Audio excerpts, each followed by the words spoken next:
8 horas e 31 minutos na cidade, um ótimo dia para você que está no Bom Dia Cidade. Você já sabe, quarta-feira tem saúde, alimentação e saúde. Hoje recebendo a Andressa Lorencini Zambão, um prazer estar conosco. A Nádria fez o convite e você está aqui conosco para contribuir nesse dia tão especial, dia 7 de setembro, dia da Independência. Andressa, muito bom dia. Bom dia, gente. Bom dia, Marilândia. É um prazer estar aqui com vocês hoje.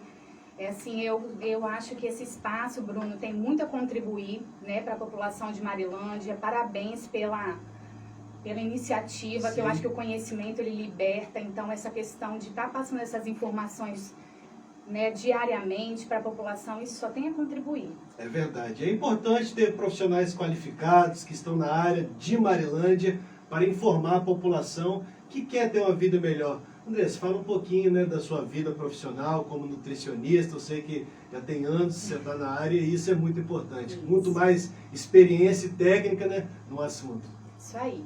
Então, eu me formei em 2007, né, já tenho um tempinho, tenho 15 anos praticamente de consultório. E nesse período todo, a minha formação, então, como nutricionista, né, eu também fiz uma especialização em saúde pública. Tenho formação em coach de emagrecimento e saúde, personal diet e nutrição estética. Né? Então, nesse período, eu trabalhei em diversas áreas, principalmente no meu consultório, né, que eu sempre consegui conciliar com a saúde pública. Também trabalhei com grupos de emagrecimento, grupos de gestantes, no CRAS e também na coordenação da atenção primária de Marilândia e de Colatina. Muito legal. Andressa, é um assunto que, quando você fala de nutrição, que as pessoas querem saber é como emagrecer de forma saudável, né? E manter, que eu acho que é o principal, acho que é o mais difícil, né? Talvez nem é tanto emagrecer, mas sim manter num bom nível de massa corporal, numa alimentação saudável, e assim a estética vai vir com certeza. Isso aí. Essa questão de manter o peso saudável depois do emagrecimento é uma questão que eu considero até nessa experiência minha de consultório mais complicada do que o emagrecimento em si. Então, hoje em dia, a gente observa que a obesidade, ela é uma epidemia, né? A gente se preocupa com Covid, com vários outros fatores visíveis, assim, né? Mais aparentes, mas a obesidade, de forma silenciosa, ela vem afetando 55,4% da população brasileira. É muito. É muito. A Organização Mundial de Saúde, ela já considera a obesidade uma das doenças crônicas que tem avançado a cada dia mais. E ela pode prejudicar em outros fatores. Com certeza. Assim como diabetes, como câncer, ela é uma doença que precisa de tratamento. Né? Muitas vezes a gente julga, né? As pessoas julgam as pessoas obesas por falta de vontade, falta de iniciativa. E não é isso, gente. A obesidade é uma doença crônica.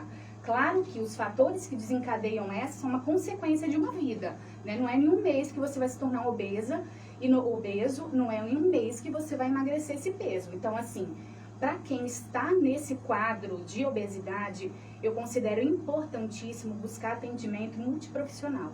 Não só o nutricionista, né? O nutricionista, endocrinologista, um cardiologista, um nutrólogo, psicólogo, né? Porque o emagrecimento, Bruno, ele vai muito mais do que o perfil só fisiológico. O emagrecimento, ele passa por 2 viés. A gente tem o viés fisiológico e o viés psicológico. O viés fisiológico, ele inclui atividade física, todo mundo já, né, tá muito por dentro desse assunto, alimentação, água e sono. O psicológico vai muito além do que só comer menos e gastar mais para conseguir o emagrecimento. Então, a pessoa ela tem que estar consciente desse processo e aonde ela quer chegar. Eu falo, se você não sabe onde você quer chegar, qualquer caminho serve, não é assim? É verdade. Então, como que a pessoa vai conseguir emagrecer? Às vezes, no consultório eu pergunto, quantos quilos você quer perder? Ah, não sei. Mas pouco, muito? Ah, não sei. Então, se a pessoa não sabe nem aonde ela quer chegar, esse caminho vai ficar muito mais complicado. Difícil, Então, hoje, eu assim, pensando qual assunto abordar, né, que é uma gama de assuntos muito importantes, eu vim trazer um assunto que acaba sendo muito óbvio, mas que muitas vezes, por ser óbvio, as pessoas não dão a devida importância, que é a questão da fome e da ingestão de água. Então, a primeira coisa que eu falo com vocês, quando eu me formei, em 2007, há 15 anos, nós falávamos muito que as pessoas teriam que comer de 3 em 3 horas, né? Mesmo sem fome. Graças a Deus eu já parei de falar isso, né? Ainda existem muitas pessoas que ainda não estão baseadas nessa orientação. Por quê? Essa orientação de comer de 3 em 3 horas é baseada na pirâmide alimentar da década de 60. O que acontecia naquele período? As pessoas trabalhavam braçal, as pessoas muito, né? gastavam energia. Para elas colherem, elas tinham que plantar. Para elas terem uma carne, elas tinham que ir lá ter o franguinho, entendeu? Então, hoje não é assim. Hoje, para a gente pagar uma conta, a gente usa o celular. Sim. Para a gente ligar uma luz, Alexa, liga a luz. Você gasta muito menos energia. A gente não gasta energia. E com a Revolução Industrial, essa modernidade que a gente tem, essa facilidade, fez com que as pessoas continuassem, muitas vezes, consumindo muito alimento e não gastando o suficiente, levando a um acúmulo de peso. Andressa, uma pergunta muito comum fome ou vontade de comer? E aí, como saber diferenciar para saber se a gente não está colocando alimento a mais, aquela ansiedade né? Olha só, todo excesso é uma ausência. Então, muitas vezes, a ausência de alguma coisa que a pessoa está querendo buscar. Né? Isso vai para o perfil já do coach, do psicológico aí que eu havia falado. Muitas vezes a pessoa usa a comida como uma fuga e não como um merecimento. Quando a pessoa come compulsivamente, sem observar, pega uma barra de chocolate, devora em 1 minuto e rapidamente já não matou a vontade. Isso daí é uma fuga, ela está fugindo de uma coisa que não é a fome. Ela está querendo fugir de um estresse, de uma ansiedade causada por alguma coisa que é isso que a gente tem que buscar. Qual a causa disso? Né? Então, o que eu sempre falo? Às vezes eu falo com o meu paciente, como que você observa que você está com fome? Eu penso em uma comida que eu não gostaria tanto de comer. Se eu comesse naquele momento, realmente estou com fome. Eu acho super válido. Sim. Né? É uma estratégia, Sim. Mas eu gosto de partir para o perfil mais fisiológico mesmo. Então, a orientação de praxe hoje no consultório é que nós devemos comer quando nós sentimos fome. Não emagreço, como tudo saudável, mas e a quantidade?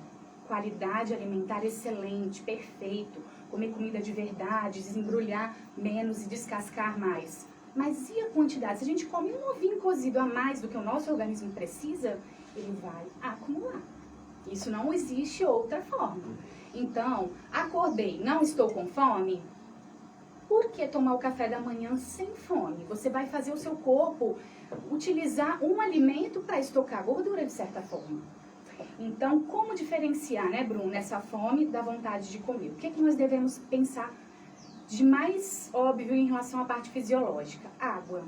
A água, por ser tão comum, tão óbvia, igual eu falei, ela se torna uma coisa que passa despercebida. As pessoas, às vezes, focam mais num suplemento, num diurético, em coisas, muitas vezes, que não vão levar o resultado assim como a água. Então, às vezes, se você está com vontade de comer, pode ser substituído por um gole de água. Porque olha só, Bruno, só para explicar mais profundamente, a gente tem uma glândula entre os olhos, chamada hipotálamo, do tamanho de uma ervilha.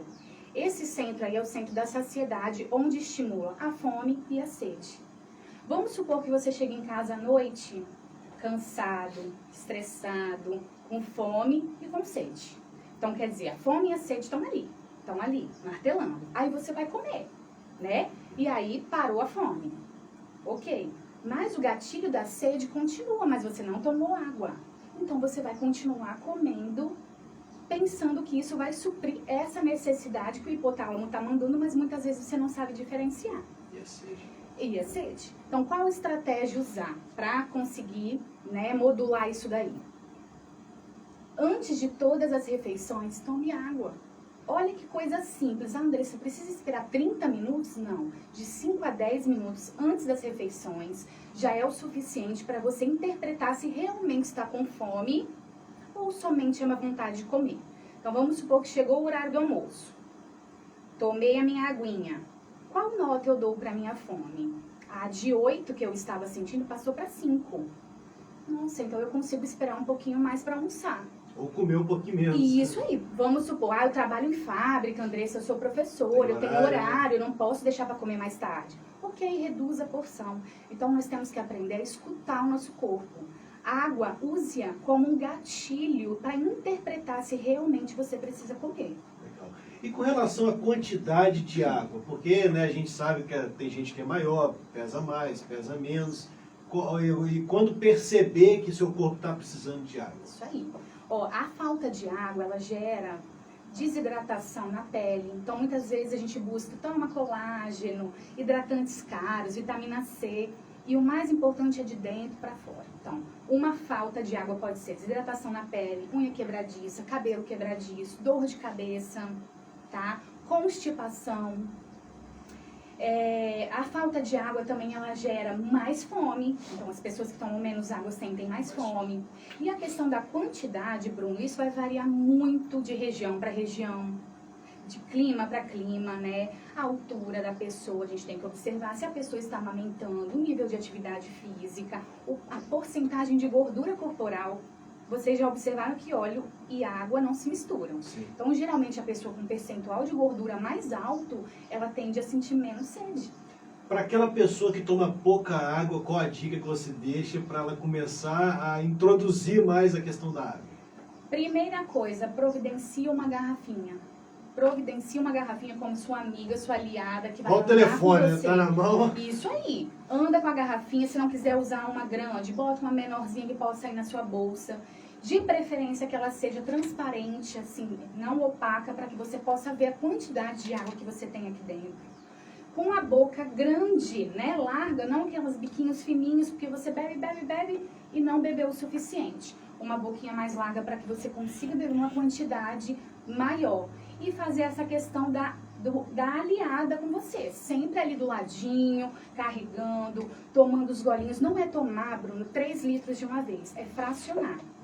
E lembrar, então, a média que eu estava falando da quantidade de água, uma média, mas isso no consultório a gente vai mensurar melhor, 35 ml por quilo. Se você quiser ter uma ideia de que está tomando ou não a quantidade necessária.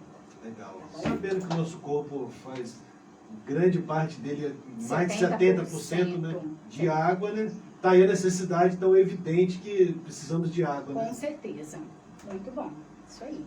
Legal. Andressa, a gente tem um tempinho ainda, o que mais acrescentar, né, para que as pessoas possam entender a necessidade da água e saber separar a fome da vontade de comer para aquelas pessoas que querem perder um pouco de peso? Isso aí. Sempre, gente, a dica ouro é: escute seu corpo. Escute seu corpo. Nosso corpo, ele fala, ele mostra sinais. As doenças são sinais de que algo está acontecendo. Então, em relação à água, observe. Intestino está funcionando, como que está meu cabelo, como que está a minha fome. Use a água, como eu disse, que é tão fácil de ter em mãos, como sua aliada, como sua parceira. Coma comida de verdade. Faça atividade física, né? Que isso deve ser constância. Não existe mudança de um dia para o outro. Porque não adianta, né, você diminuir a quantidade, comer mais saudável, se você não queimar as energias Isso também. aí. A regra para o emagrecimento é ter o déficit calórico. Porém, se a gente comer muito pouco, nosso corpo não vai funcionar direito. Então, qual a sugestão? Comer legal e gastar mais. Que aí você vai ter uma saúde mais plena e mais saudável, com mais disposição, que é isso que a gente quer. Legal. Alimentação e saúde na Rádio Cidade, hoje com a Andressa Lorenzini Zambão. Andressa, um prazer você estar conosco aqui, a nada desse espaço, e que você possa voltar sempre que ela te convidar, ou que nós tivermos a oportunidade de te trazer aqui também. Muito obrigado pelas informações preciosas para quem precisa e quer ter uma alimentação mais saudável e um corpo melhor. Prazer foi meu, um grande abraço, um bom feriado para todo mundo. Vamos aproveitar com qualidade, tá? Para curtir a vida do jeito que ela tem que ser vivida. Legal, aproveita o feriado, já começa a partir de hoje, né? Isso aí. Se programa, faz seu planejamento, pega sua garrafinha e vamos melhorar a saúde. Esse conteúdo está gravado no nosso Instagram, também no Facebook, no site da Rádio Cidade, radiocidadeMarilândia.com.br e também no nosso canal do YouTube. Andressa, muito obrigado, bom feriado, prazer ter você aqui. Prazer, gente. Vamos seguindo no Bom Dia Cidade. Está na cidade, está sempre bom demais.